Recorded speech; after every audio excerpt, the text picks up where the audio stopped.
On May 4th, 1969, around 3 p.m., Brazilian Antonio DaSilva, a soldier, was fishing at a lake near the city of Belo Horizonte when he heard something rustling in the bushes behind him. He then heard some faint voices and sensed someone creeping up behind him. Unexpectedly, an intense beam of light blasted his legs and paralyzed him. Next, two unknown creatures, standing about 4 feet tall and wearing silver suits and silver masks, appeared and grabbed him. They pulled him into a circular craft and forced a helmet over his head. DaSilva then felt the craft rising. The beings were talking among themselves in a language he did not recognize. After what he believed was a long period of travel, he felt a jarring sensation that suggested their craft had landed. DaSilva was then blindfolded and led to a large room, where they removed the wrap from his eyes. Inside, he was in a chamber face to face with a stocky, dwarf-like creature who was staring at him with apparent satisfaction. DaSilva described the dwarf as having long hair, reddish and wavy, and the hair being well down past his shoulders to his waist. The dwarf's beard was long and thick and came down to his stomach as well.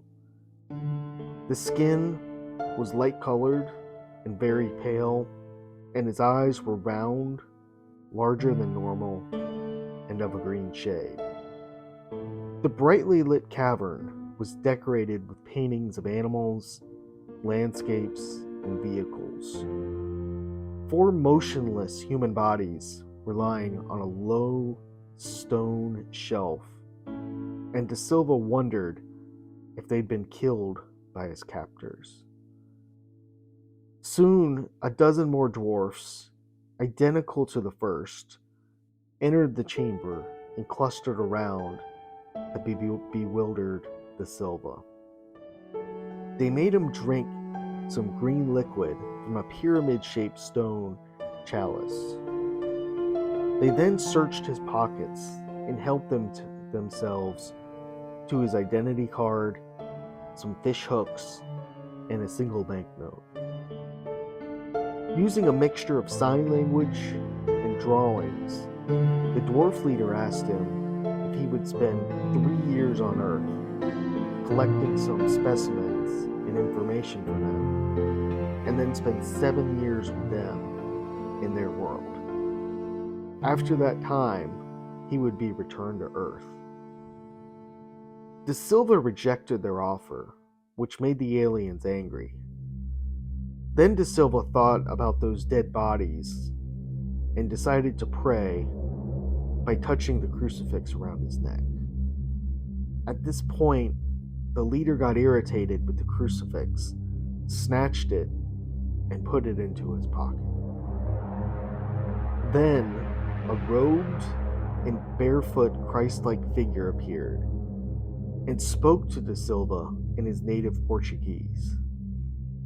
The dwarves seemed unaware of the figure's presence. The apparition made a mysterious revelation concerning the future of humanity and then vanished. It was so disturbing to DaSilva that he refused to disclose what was said and was always shaken by those words.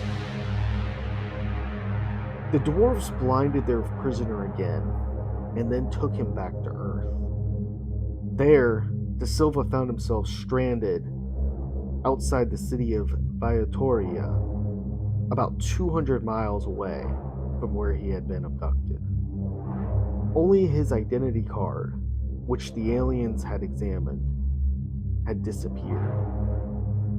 He had a swollen knee where the ray had struck him, and 3 open wounds on his neck where the helmet had rubbed against his skin. He had been away for 4.5 days. One of the central questions in this case is how DaSilva traveled the 200 miles from Bebedoura to Vitoria and where his physical body was during his 4.5-day absence. Suggestions have been made as to what happened to him other than being abducted. Some believe it could have been an initiation ritual. Jacques Vallee points out the striking parallels between the man's experience and initiation rituals. Initiation rituals are characterized by the following general scenes. The candidate is confronted by members of the occult group wearing a special costume. He is then blindfolded and led by the arm along a rough and difficult route. He is taken into a specially designed chamber with no windows and brought into the presence of a master. At that point, he is given a test and made to answer questions, as well as shown a variety of symbols designed to remind him of death. The situation suggests he may not survive the ordeal. At the initiation, he is given ritual food or drink, and then again is blindfolded again and led outside to a different location. All these elements are present in the case of Antonio DaSilva. Still, others believe this abduction did in fact occur, as evidenced by DaSilva's adamant feelings on the matter, and due to the fact that it was such a bizarre story to make up as well.